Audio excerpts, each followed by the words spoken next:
A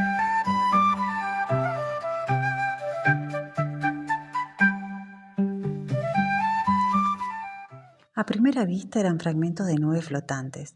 Indecisas, oscilaban despacio de izquierda y derecha a merced del viento. La ventana de la cocina casi llegaba a tocar la valla que bordeaba el arroyo impidiendo el paso, por así decirlo. Desde el interior, el cristal esmerilado se asemejaba a la pantalla en blanco de una sala de proyección. Las vetas de la madera de la valla estaban picadas de minúsculos agujeros.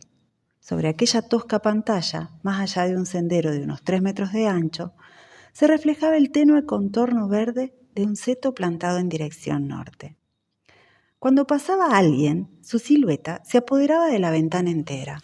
Sin duda, se trataba del mismo efecto del de una cámara oscura. Los días despejados, los contornos se recortaban con especial nitidez en la penumbra interior. Si bien la impresión que producía al transeúnte era la de caminar boca abajo, y no solo eso, sino que al alejarse, las siluetas parecían hacerlo en dirección contraria a donde realmente iban. Cuando la persona se acercaba a uno de los orificios de la madera, su figura invertida se hinchaba hasta desbordar la pantalla de cristal. Si daba un paso más, se borraba en un instante sin dejar rastro, como si no hubiera sido más que una ilusión óptica. Pero aquel día, el reflejo de los pedazos de nubes tardaba mucho en desvanecerse. De igual modo, por mucho que se acercara al orificio de la madera, su imagen no se inflaba. Cuando alcanzaba el punto donde se suponía que debía hincharse, justo en la parte alta de la ventana, permanecía tan pequeña que se podría haber sostenido en la palma de la mano. Los jirones de nubes flotaban afectados por una insistente vacilación. Al final, se escuchó un débil gemido. Decidimos llamar aquel sendero el Callejón del Relámpago. A 20 minutos en tren, desde Shijuku, en dirección suroeste, se llegaba a una pequeña estación donde los expresos no tenían parada. Tras 10 minutos a pie en dirección sur, se desembocaba en un altozano. Nada más coronar la minúscula colina, aparecía una calle orientada de este a oeste con un tráfico considerable. Al cruzarla en diagonal, se llegaba a otra calle ancha en pendiente. 70 metros más abajo a la izquierda, aparecía una hermosa casona de construcción tradicional rodeada por un muro enfoscado en el que se apreciaba el bambú aún bien erguido en la parte inferior. Al girar de nuevo a la izquierda, antes de llegar a la casa, el muro se hacía muy somero. Allí era donde estaba el sendero que bordeaba la valla. La casita que alquilamos era en realidad un discreto pabellón situado en un rincón del amplio jardín que se extendía entre el muro y la valla.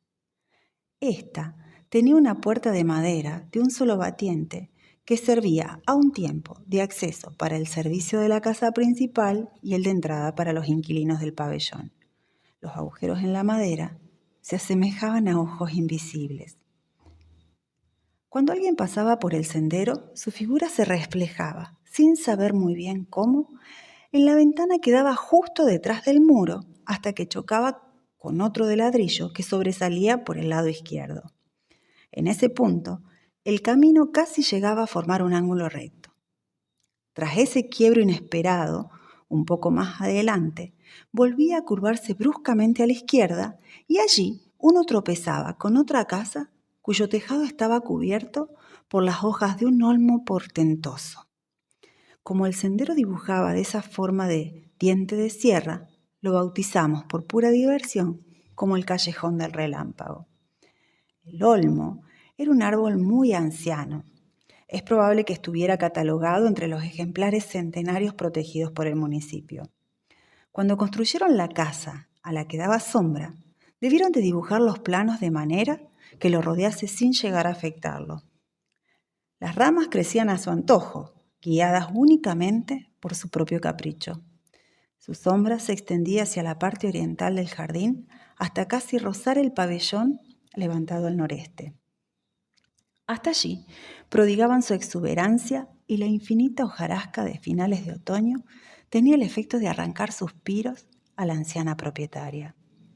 Fue el niño de la casa, donde se alzaba el olmo, un chico de unos 5 años, quien un buen día decidió adoptar un gatito que apareció en el callejón del relámpago.